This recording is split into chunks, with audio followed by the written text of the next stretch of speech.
96 FM Merkuri, sahabat, dan sudah waktunya di Perjalanan Rumah Sehat Surabaya di edisi Rabu 15 Januari 2025. Sahabat, kurang lebih 1 jam kita akan membahas sebuah tema seputar kesehatan, dan di edisi kali ini adalah seputar peringatan Hari Kanker Anak 2025, sahabat.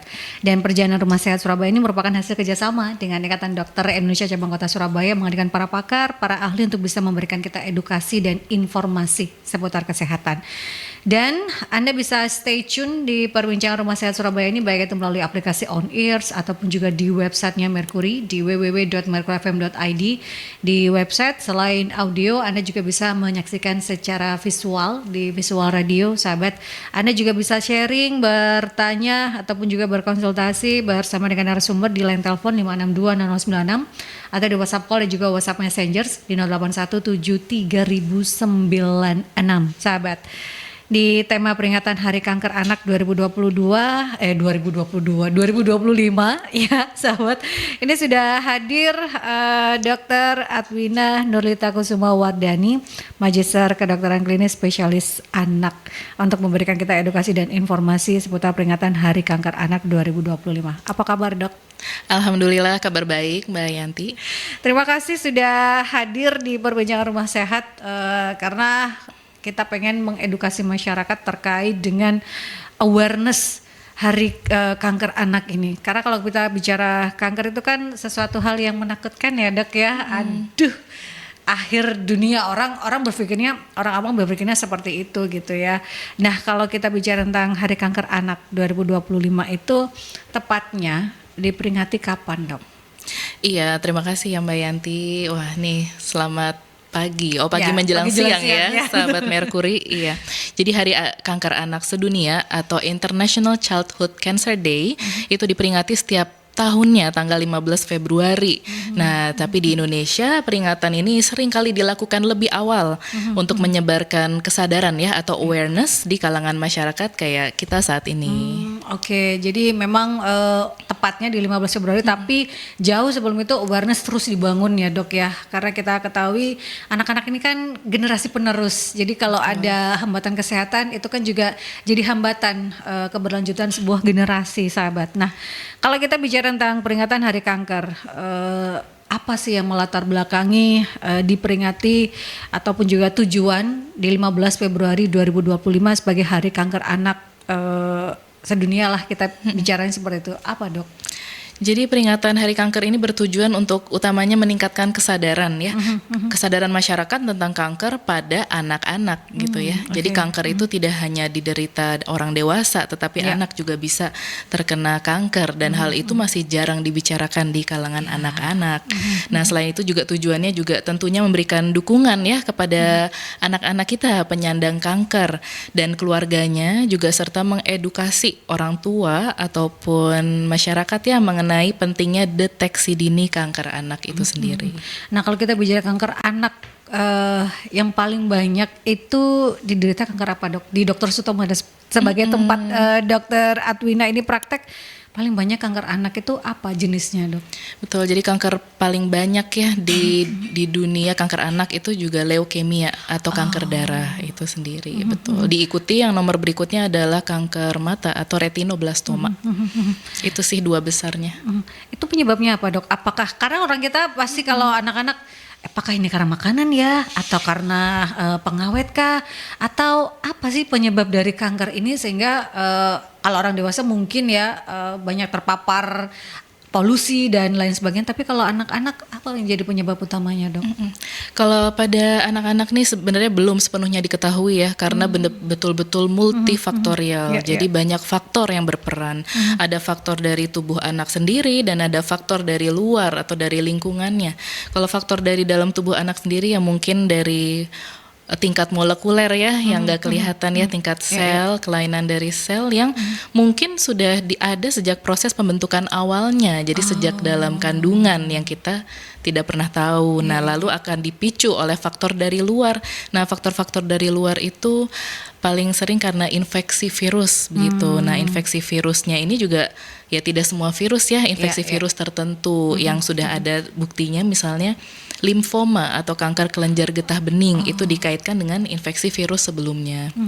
Nah, tentunya juga selain itu yang tadi dari dalam masa kandungan itu bisa mungkin ada ibu hamil yang terkena paparan radiasi, kan kita tahu sendiri ya kalau hamil harus menghindari sinar radiasi, X-ray dan lain-lain. Jadi makanya kalau di tempat X-ray gitu ya, ibu hamil dilarang masuk gitu karena itu bisa seperti mereset atau mengganggu proses pembentukan dari tingkat molekuler itu. Nah, kalau dari awal sudah salah, coding ke berikut-berikutnya itu akan salah kode dan itu sangat berpengaruh.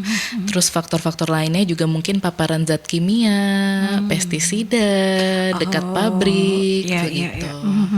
Itu kalau kita bicara tentang kanker multifaktorial ya dok ya, banyak faktor gitu ya. Tidak hanya saat si anak sudah besar atau 2 tahun sebelum sebelum terdiagnosis kanker gitu ya, sahabat, tapi jauh ternyata saat pembentukan janin itu juga berpengaruh gitu ya sampai dia nanti. Jadi itu sangat pentingnya paling tidak menjaga kesehatan ibu hamil. Betul. Gitu ya dok ya, karena ini berpengaruh pada si anak itu nantinya.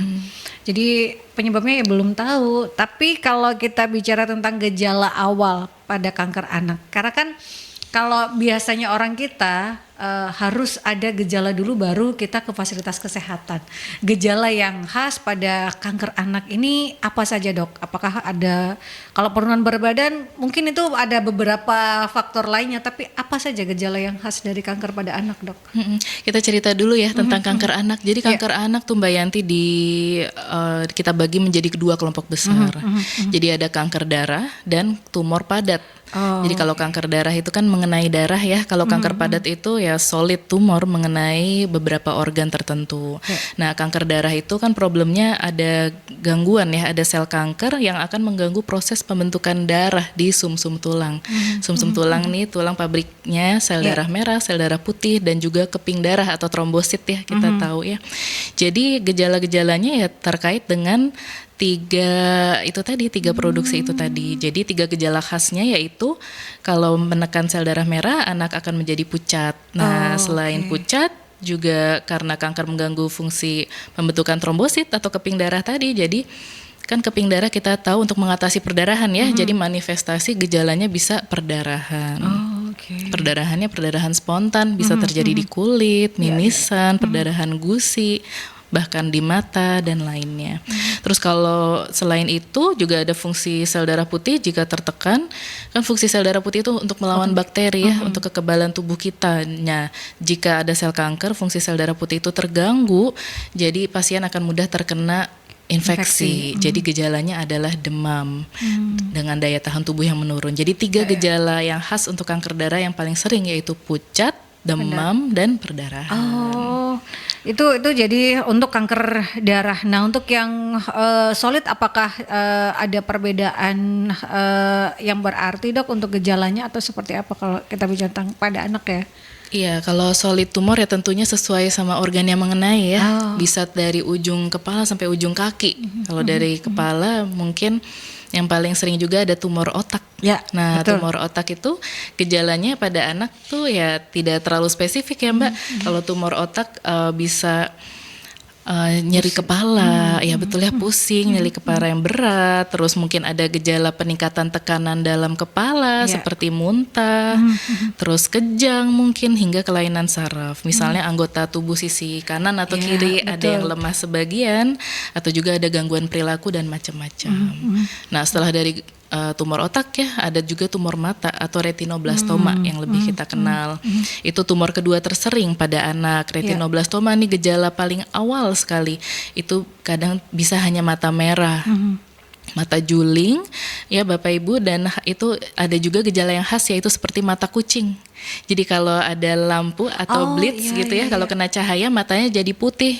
Itu namanya cat eye phenomenon. Itu salah satu gejala dari retinoblastoma. Jadi kalau misalnya di foto-foto di galeri kita ya, jadi supaya lebih aware loh kok ada seperti ini, ya sebaiknya segera diperiksakan. Oh, itu bukan karena bias kamera ya Dok ya? Itu karena memang ada sesuatu ternyata ya, sahabat. Kalau kita foto zaman dulu kan pasti akan ada cuman itu salah satu gejala. Itu bisa dilakukan deteksi dini nggak Dok untuk beberapa kanker pada anak gitu ya? Karena kan kalau kita mungkin belum banyak yang melakukan deteksi dini. Tapi kalau sudah seperti tadi sudah ada cat eye-nya, apakah kita harus perlu melakukan deteksi dini atau seperti apa kalau pada kanker anak ini Dok?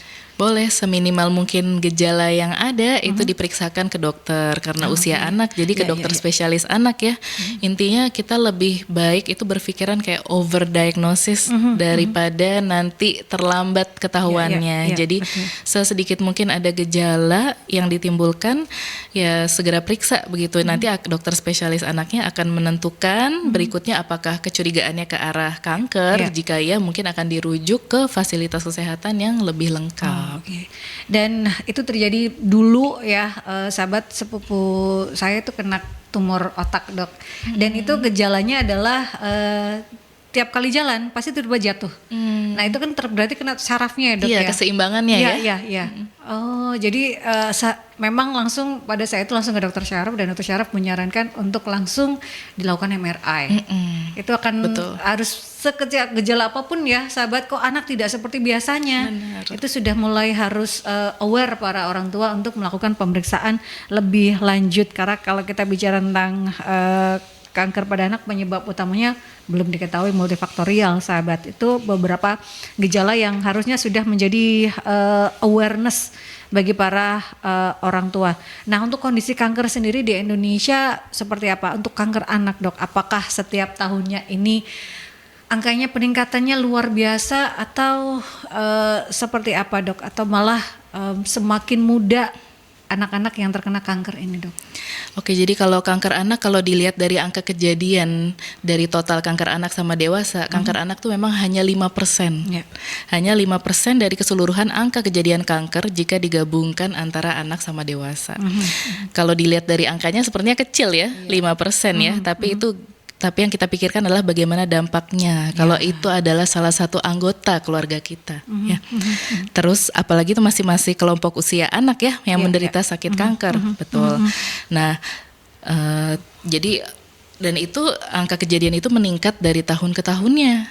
Dari dari data di Indonesian Pediatric Cancer Registry atau IPCAR tahun 2021 tuh ada yang untuk leukemianya sendiri ya Mbak, ada 502 kasus leukemia baru. Itu dari 11 rumah sakit pengampu kanker di Indonesia. Dan di tahun berikutnya naik menjadi 872 begitu. Itu jadi, yang terdeteksi ya Dok? Itu juga yang terdeteksi. Masih banyak mungkin yang under detection, under diagnose, yang tiba-tiba meninggal belum tahu sebabnya. Dan juga kanker tuh masih tabu ya untuk dibicarakan, masih banyak yang nggak percaya. Jadi kadang skeptis ya tentang kanker. Jadi mungkin ya sudah anak saya meninggal begitu saja. Jadi menurut saya tuh harus dicari tahu penyebabnya gitu. Belum lagi yang di daerah-daerah yang masih percaya dengan hal-hal yang mistis seperti itu gitu ya Dok ya. Padahal mungkin bisa jadi si anak menderita kanker gitu ya. Nah kalau untuk di Dr. Sutomo sendiri Dok, setiap tahunnya seperti apa? Karena kan dokter berhubungan langsung dengan pasien ini, apakah kejadiannya juga semakin meningkat atau semakin, bahkan kan pasien-pasien dari luar pulau, kalau di Dr. Sutomo seperti apa Dok kondisi di Dr. Sutomo? Kita kan pusat pengobatan kanker di Indonesia Timur ya. Jadi tentunya kita menerima pasien tidak hanya dari Surabaya tapi dari wilayah Jawa Timur lainnya dan bahkan Indonesia Timur lain seperti Papua, Nusa Tenggara dan lainnya. Jadi kasus didapatkan peningkatan kasus dari tahun ke tahun, dan seperti layaknya di global yang kasus paling banyak adalah kasus leukemia. Jadi perbaikan demi perbaikan sudah kita berikan untuk pelayanan pasien agar lebih nyaman, lebih memadai dan lebih merata. Ya, tapi pasiennya juga tetap banyak ya. Rentang usianya dari usia berapa dok kalau kanker pada anak ini ya yang paling banyak itu kan? Jadi kan kadang masih kecil sudah ada kanker mata, itu leukemia, itu kan pengobatannya cukup panjang. Betul. Mulai rentang usia berapa dok? Kalau anak sendiri itu kan mulai rentang 0 sampai 18 tahun ya. Jadi distribusi usianya setiap kanker itu berbeda-beda. Kalau seperti leukemia, kanker darah bisa mengenai di usia berapapun. Tetapi kalau seperti kanker mata atau kanker ginjal ya, Wilms tumor, itu biasanya di usia kurang dari 5 tahun seperti itu. Nanti ada juga kanker tulang namanya atau osteosarkoma yang biasa mengenai anak pada usia remaja. Oh, Jadi usia 10 tahun ke atas seperti itu. kanker tulang dok. Kalau kita bicara kan osteoporosis mungkin orang yang sudah lanjut usia, tapi pada anak itu juga terjadi kanker tulang. Nah itu penyebabnya juga multifaktorial juga dok. Betul, iya. Wah. Dan gejalanya juga mungkin subtle ya, maksudnya tidak terlalu terlihat gitu. Mungkin sebelumnya sudah ada gitu, tapi mungkin dicetuskan terjatuh, lalu patah tulang, dan yang mencetuskan lagi adalah banyak pasien-pasien itu cerita sebelumnya itu ada riwayat dipijit atau diurut. Nah itu akan semakin mempercepat pembesaran dan penyebarannya. Itulah pentingnya untuk memeriksakan kesehatan anak secara rutin ya dok. Betul. Ya supaya jangan salah dalam penanganan malah berakibat fatal di kemudian hari gitu ya sahabat. Kita ke jeda iklan terlebih dahulu, sahabat tetap stay tune di perbincangan Rumah Sehat Surabaya bersama dengan Dr. Adwina Nolita Kusuma Wardani, Magister Kedokteran Klinis Spesialis Anak, karena kita sedang membahas seputar peringatan Hari Kanker Anak 2025. Kita pengen membangun awareness masyarakat ya di peringatan Hari Kanker 2025 untuk anak-anak. Jangan sampai kesehatan ini mengganggu untuk keberlangsungan dari generasi kita ini ya sahabat. Anda bisa bergabung di 5620096 atau di WhatsApp dan juga WhatsApp Messengers di 08173096 ya. 96 FM Mercury sahabat, dan off air tadi saya sempat curhat ya karena saya memiliki riwayat sepupu yang dulu waktu kecil itu sempat terkena tumor otak, dan itu salah satu yang bisa dikatakan tumor padat itu tadi ya dok ya. Gejala awalnya adalah tiba-tiba keseimbangannya terganggu dan itu menekan syarafnya, dan dulu didiagnosis oleh dokter adalah tumor batang otak, dan itu sangat susah sekali untuk penanganan ya dok ya. Jadi awam apapun ya, kita paling tidak harus segera berkonsultasi supaya bisa mendapatkan penanganan yang lebih tepat, dan anak juga harus selalu menceritakan, karena pencetusnya dulu adalah sempat terjatuh dok, terbentur. Nah itu juga salah satu yang bisa jadi pemicu ya dok, pencetusnya ya. Kalau kita bicara tentang kanker ataupun juga tumor otak pada anak atau kondisi-kondisi yang lain gitu ya. Betul.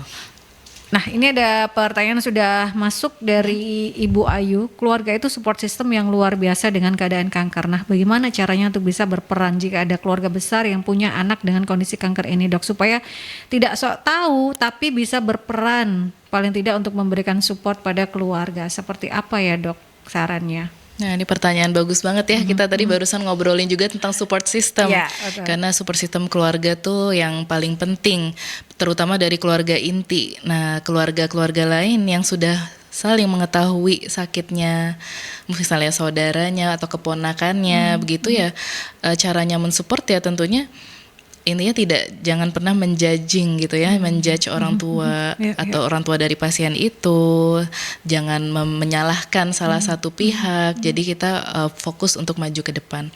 Jadi supportnya tentunya untuk menyemangati ya, support ibaratnya material dan non material begitu ya, karena pengobatan kanker itu tadi tidak sedikit biayanya. Betul. Dan untuk biaya hidup di rumah sakit saja seperti yang saya lihat sehari-hari itu luar biasa, orang tua sangat mengupayakan. Jadi kadang hanya ditunggu oleh salah satu orang tua saja, ibu, karena ayahnya harus tetap bekerja. Nah mungkin peran dari keluarganya mungkin bisa ikut menemani ya, mungkin tantenya, budenya, bahkan omnya, ada yang turut serta menemani.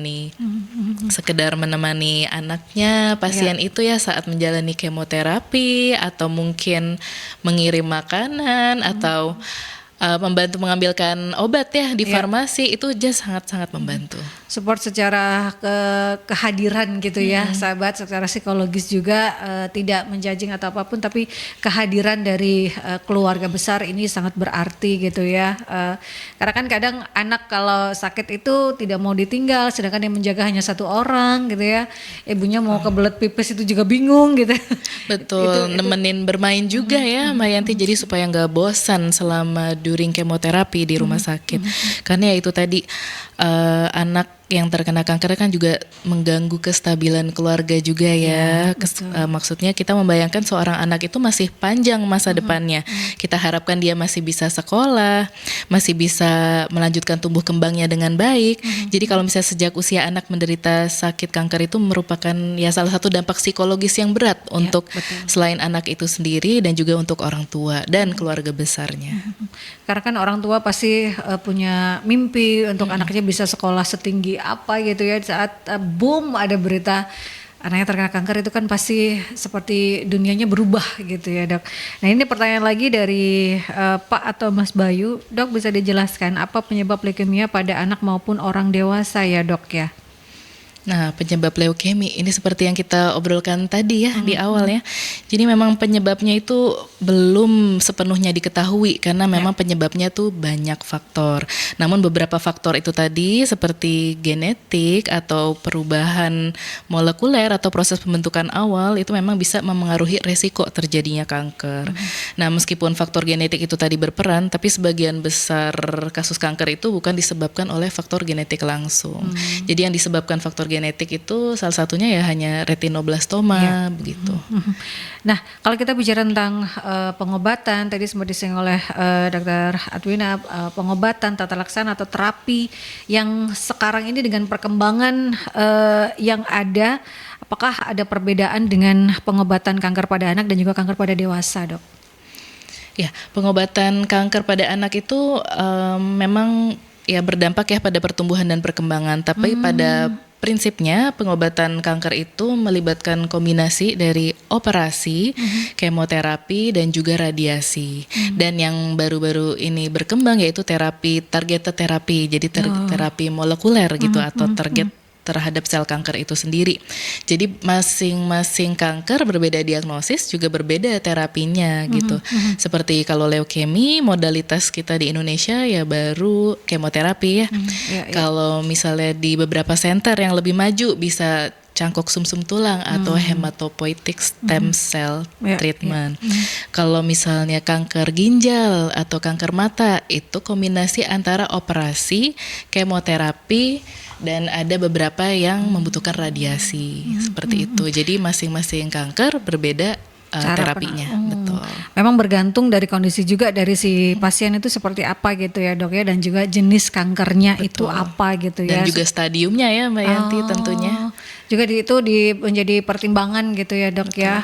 Tapi kalau di kita stadium pasti akan lebih lanjut ya ketahuannya gitu ya, paling tidak sudah stadium 2 atau stadium 1. Nah, kalau kita bicara tentang stadium pada anak ini, apakah juga akan berpengaruh pada tingkat survival si anak ini, Dok?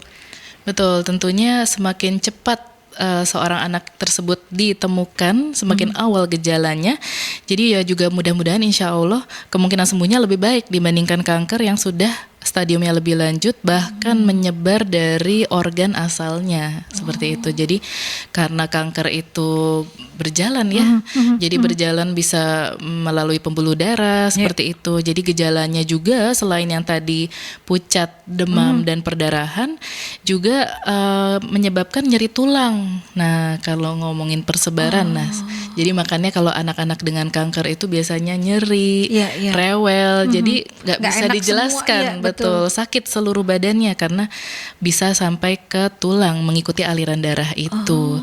Dan juga selain itu bisa terjadi bengkak ya, pembengkakan pada kelenjar getah bening, hati dan limpa, sehingga kadang perutnya juga teraba keras seperti itu. Nanti dengan tata laksana yang baik, ya insya Allah itu ikut mengecil dan sembuh seiring dengan pengobatan yang berlangsung.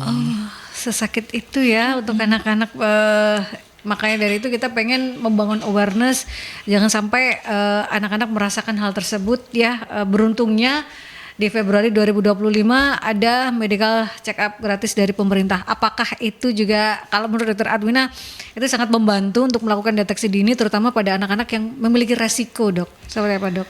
Betul, ya kita menyambut dengan baik ya medical check up dari pemerintah itu, semoga bisa lebih menyaring atau screening pasien anak-anak yang belum ada gejala. Sesimpel pemeriksaan darah sederhana untuk melihat apakah ada anemia, itu saja saya sudah sangat senang ya kalau misalnya ada itu, karena di Indonesia angka kejadian anemia defisiensi besi itu sangat tinggi.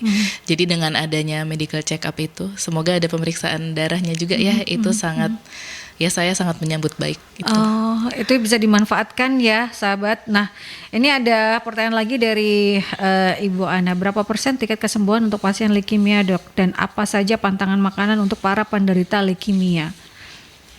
Ya, ini pertanyaan yang paling sering ditanyakan juga nih oleh orang tua begitu ya. Jadi angka kesintasan, angka kesembuhan itu bervariasi antar negara. Jadi tentunya negara yang maju tentunya angka kesintasannya lebih tinggi ya Mbak, bisa mencapai 90%. Tapi Bu, kita di Indonesia ini termasuk negara berkembang ya, dengan pendapatan menengah rendah atau LMIC, Lower Middle Income Country. Angka kesembuhannya masih rentangnya cukup lebar, antara 40 sampai 80%. Tapi harapan sembuh itu selalu ada. Jadi harus diketahui bahwa kanker itu bisa disembuhkan. Nah, yang mempengaruhi rentang yang lebar itu apa saja sih? Nah, ya kecepatan pasien itu datang berobat ke kita tentunya, terus keadaan nutrisi dari pasien itu sendiri sangat berpengaruh, dan juga ketersediaan tim multidisiplin. Jadi kita dokter nggak hanya misalnya pasien anak, kita nggak hanya dokter anak aja yang merawat pasien anak, tetapi juga melibatkan dari dokter-dokter tim lainnya, termasuk kalau misalnya ada infeksi, kita ada dokter tropik infeksi, ada dokter nutrisi untuk menunjang nutrisi, dan juga dokter paliatif jika memang anak didapatkan keluhan nyeri seperti itu. Ya itu tadi sih diantaranya. Multidisiplin dari dunia kedokteran sendiri juga berperan gitu ya, Dok ya, untuk karena kan kalau bicara tentang kanker itu tadi nyerinya tuh sampai ke tulang gitu ya. Jadi banyak keluhan yang disampaikan oleh pasien, apalagi anak-anak itu kan masih belum tahu rasanya sakit itu kadang seperti apa gitu. Beda dengan orang tua yang sakitnya di sini, Dok, ini, Dok gitu.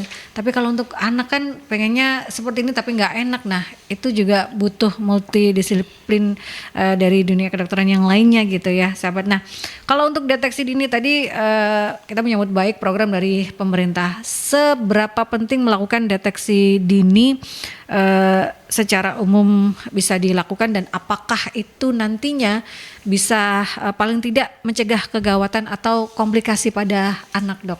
Betul, jadi seberapa penting deteksi dini ya tentunya sangat penting ya pengenalan gejalanya, karena kanker itu gejalanya sangat beragam. Seperti dasar muka gitu, jadi banyak sekali penampilan awal pasien datang itu sangat luas ya, sangat broad begitu ya. Tadi tentunya pengenalan gejala-gejala paling mudahnya demam itu tadi ya, demam naik turun dalam jangka waktu yang panjang tanpa penyebab yang jelas. Lalu selain ada pucat, perdarahan itu tadi juga anak juga bisa semakin lemas, tidak tampak aktif.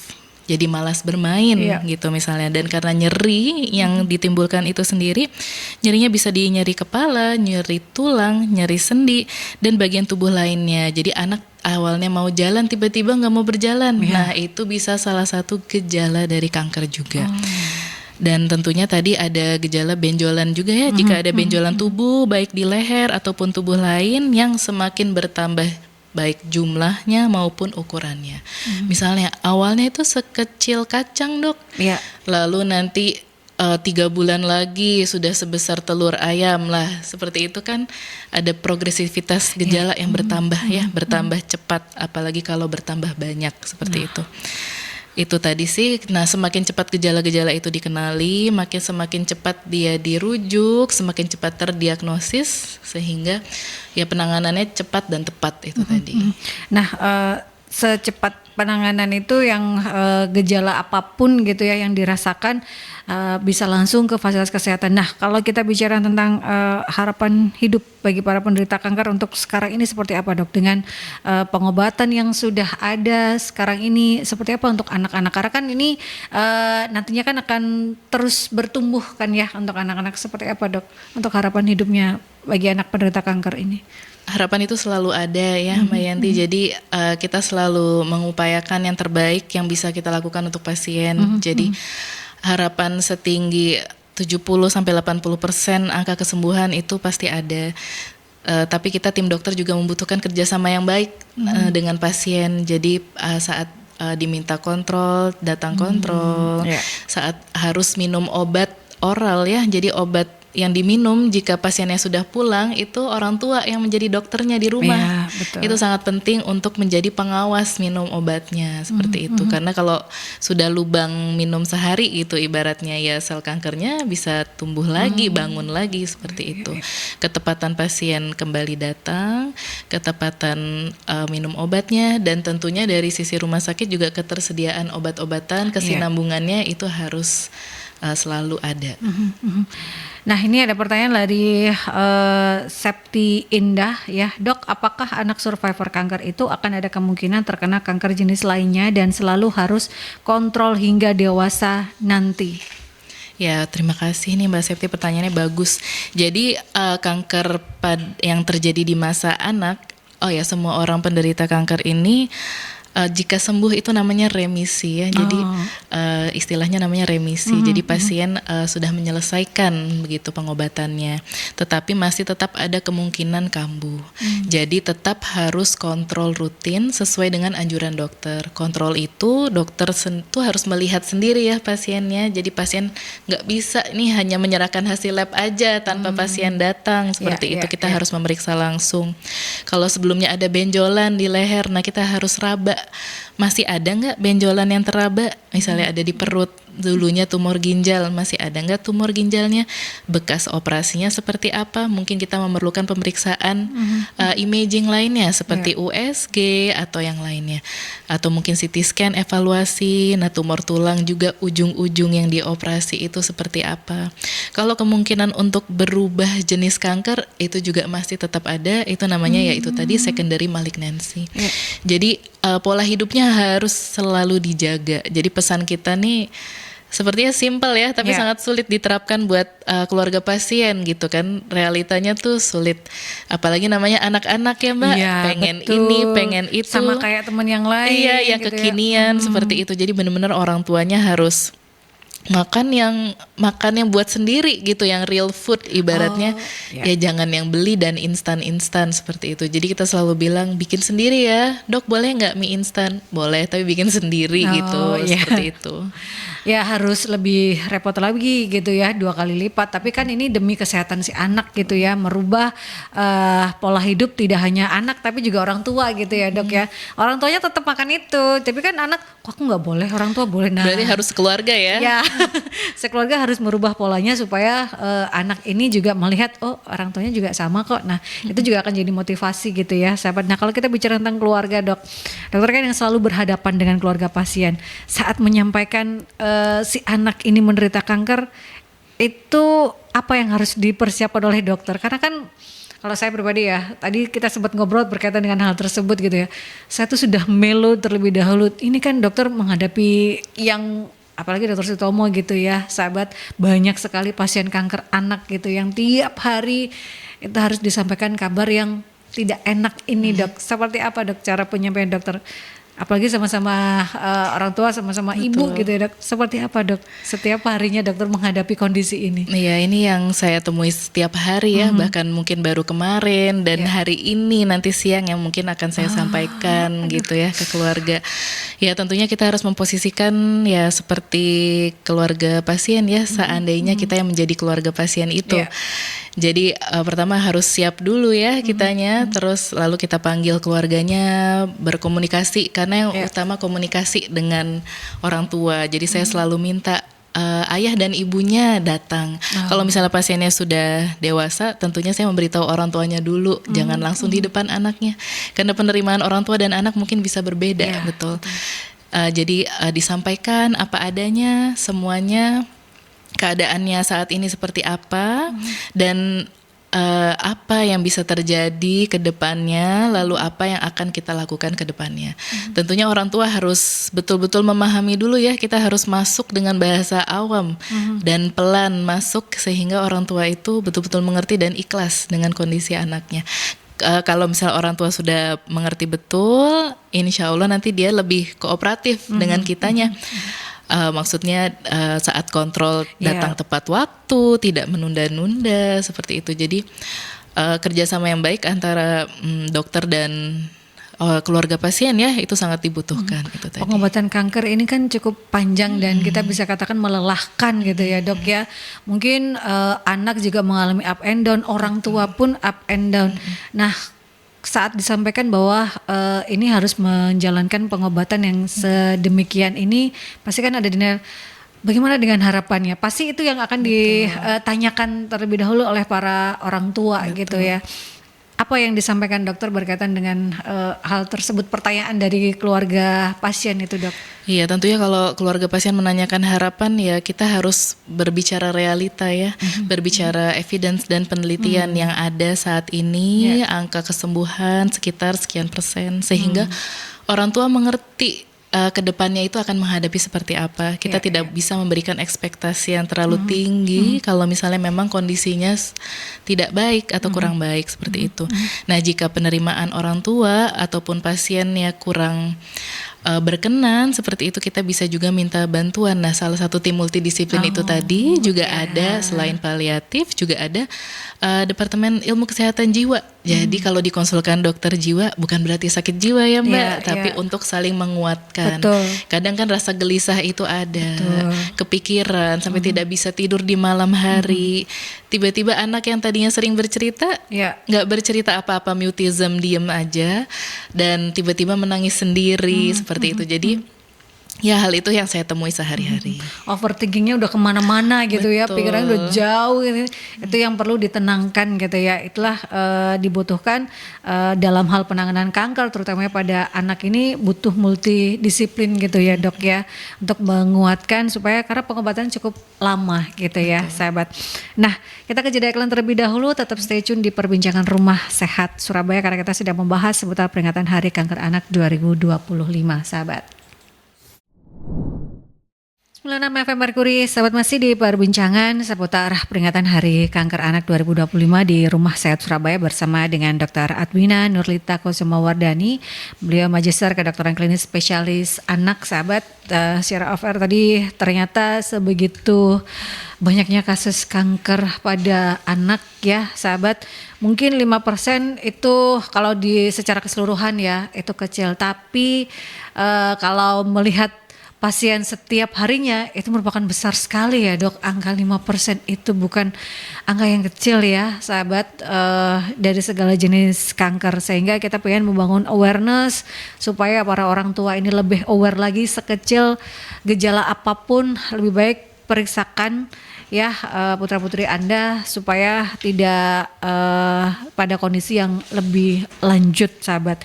Dok, apa pesan utama Dr. Adwina yang ingin disampaikan terutama pada orang tua masyarakat di peringatan Hari Kanker Anak ini dok?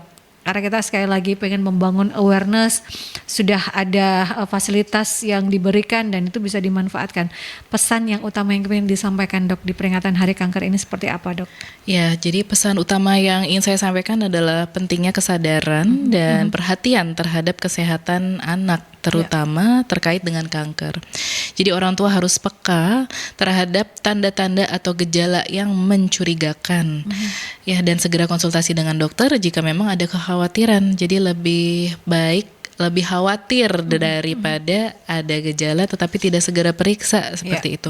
Jadi jangan tunda untuk melakukan pemeriksaan karena deteksi dini sangat penting untuk keberhasilan pengobatan. Nah, kalau kita bicara tentang peringatan Hari Kanker Anak 2025 di setiap tahunnya ini memiliki tema nggak sih dok? Karena kan kalau kita bicara peringatan di dunia kesehatan pasti setiap tahunnya memiliki tema yang ingin disampaikan untuk dibangun kepada masyarakat. Untuk tahun ini apa dok?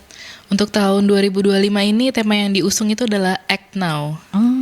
Act itu bertindak ya, bertindak sekarang. Jadi kita harus bersama-sama untuk melawan kanker anak begitu. Jadi tema ini mengajak kita semua, baik masyarakat, keluarga dan juga pemerintah untuk bekerja sama dalam mendukung anak-anak yang sedang berjuang melawan kanker. Itu tadi kalau yang untuk kanker anak ya. Kalau untuk World Cancer Day sendiri yang akan jatuh di bulan Februari juga, itu temanya tahun ini adalah United in Unique. Jadi setiap cerita dari setiap penderita kanker itu selalu unik. Jadi kita harus bersatu dalam uniqueness itu. Jadi unik ceritanya, ada yang despair gitu ada yang sedih, ada yang anger, marah, seperti itu. Ada cerita masing-masing berbeda gitu ya. Betul. Kita harus unite di situ. Beragam cerita tapi tetap bersatu ya sahabat, karena ini kalau kita bicara tentang kanker, angkanya setiap tahunnya ini semakin naik ya. Ini plus minus ya, apakah karena orang mulai aware atau memang gejalanya yang semakin tidak terduga gitu ya sahabat.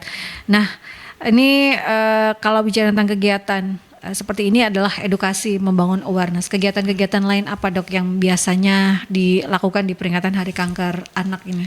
Iya, jadi saya sangat senang sekali nih hari ini diundang, karena ini juga turut meningkatkan awareness ya dari sesuatu hal yang mungkin tabu dibicarakan, apalagi di kalangan anak-anak, bahwa kanker itu juga bisa mengenai anak-anak dan kanker bisa disembuhkan. Itu intinya prinsip utama yang harus kita pahami begitu. Jadi kegiatan-kegiatan selain awareness ini juga mungkin ada donasi atau penggalangan dana untuk membantu biaya pengobatan pada anak-anak penderita kanker, dan tentunya mungkin ada juga kegiatan sosial. Kegiatan sosial yang dilakukan, banyak yayasan-yayasan yang telah mensupport penderita kanker di Indonesia, khususnya di Surabaya. Jadi misalnya ada mengadakan acara hiburan, acara seni, sesimpel seperti datang untuk belajar atau bermain bersama, seperti itu. Kalau kita hari ini kayak edukasi ya, Mbak Yanti, kita. Dan tentunya juga dukungan psikososial, dukungan psikis dan sosial untuk anak dan keluarganya yang terkena kanker. Biasanya ini ada komunitas-komunitas yang berkumpul, para penyintas ini ya dok ya, berkumpul untuk saling menguatkan. Nah itu adalah komunitas-komunitas para keluarga penderita ataupun juga para pasien lah, pasien yang terkena kanker anak. Bagaimana cara mengedukasi orang yang tidak terkena kanker supaya bisa paling tidak memberikan support atau menerima kondisi pasien di lingkungan tersebut. Karena kan ini anak-anak ya dok ya, pasti mereka masih bersekolah, seperti kanker mata, itu kan terlihat itu karena solid gitu ya dok.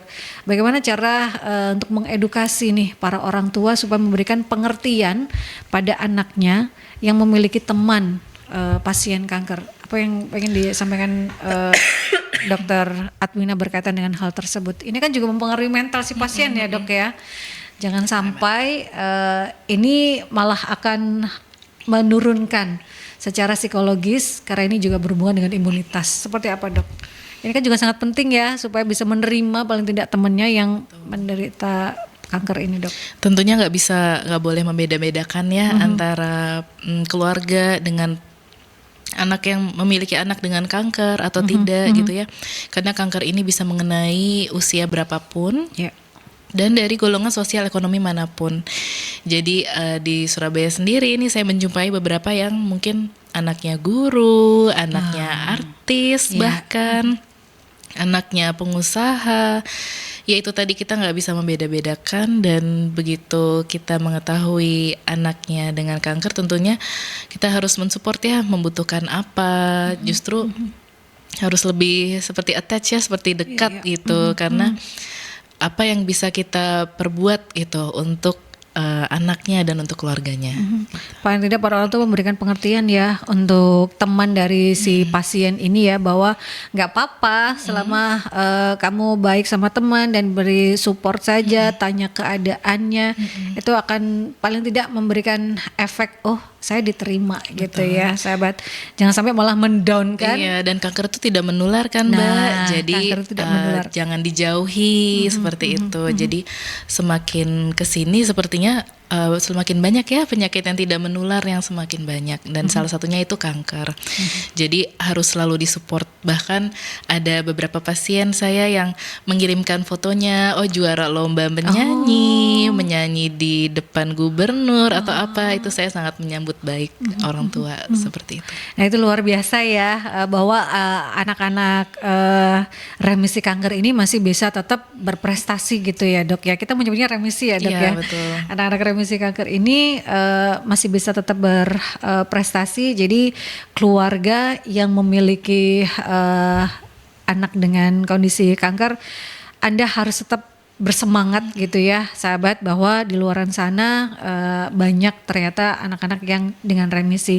Jadi tetap kuat, jadi tetap menjalani pengobatan sesuai dengan anjuran dari dokter. Sebagai closing statement dok di perbincangan kita terakhir kali, apa yang ingin disampaikan Dokter Adwina dok? Silakan dok. Ya sahabat Rumah Sehat, sahabat Merkuri, ya hari ini kita sekaligus akan merayakan Hari Kanker Anak Sedunia nantinya tanggal 15 Februari 2025. Kita sama-sama berdoa semoga pengobatan kanker anak di Indonesia akan semakin maju, dan juga kesadaran masyarakat tentang gejala-gejala kanker anak semakin meningkat, supaya anak-anak semakin cepat terdeteksi, semakin cepat mendapatkan penanganan, supaya nanti angka kesembuhannya menjadi lebih tinggi dan bisa disembuhkan secara total. Nah itu tentunya menjadi harapan kita bersama gitu ya sahabat. Dan untuk Anda yang sudah stay tune, Anda bisa menyaksikan kembali di perbincangan Rumah Sehat Surabaya di YouTube channelnya Merkuri, di Radio Merkuri 96, dan Anda bisa mengikuti kembali perbincangan Rumah Sehat Surabaya yang hadir setiap hari Rabu dari pukul 11 hingga 12 siang. Terima kasih untuk Ikatan Dokter Indonesia Cabang Kota Surabaya yang menghadirkan para pakar, para ahli untuk bisa memberikan kita edukasi dan informasi seputar kesehatan. Terima kasih juga Dr. Adwina Nurita Kusumawardani sudah hadir dok, sudah menyempatkan waktu untuk bisa memberikan kita edukasi, informasi, awareness terkait dengan peringatan Hari Kanker Anak 2025 ya. Ini semakin membuka mata kita sahabat, bahwa kanker pada anak setiap tahunnya angkanya naik, bahkan secara keseluruhan bisa mencapai 5% dari angka kanker di Indonesia. Jadi kita bersama-sama membangun awareness, kepedulian karena kanker ini tidak menular. Jadi kita bisa mengedukasikan pada anak-anak, kalau memiliki teman yang menderita kanker, paling tidak ya tetap dirangkul. Itu yang terpenting ya sahabat, karena kehadiran kita mungkin akan sangat berarti bagi mereka. Terima kasih sekali lagi untuk Anda yang sudah stay tune, stay safe, stay healthy, be happy, dan Assalamualaikum warahmatullahi wabarakatuh.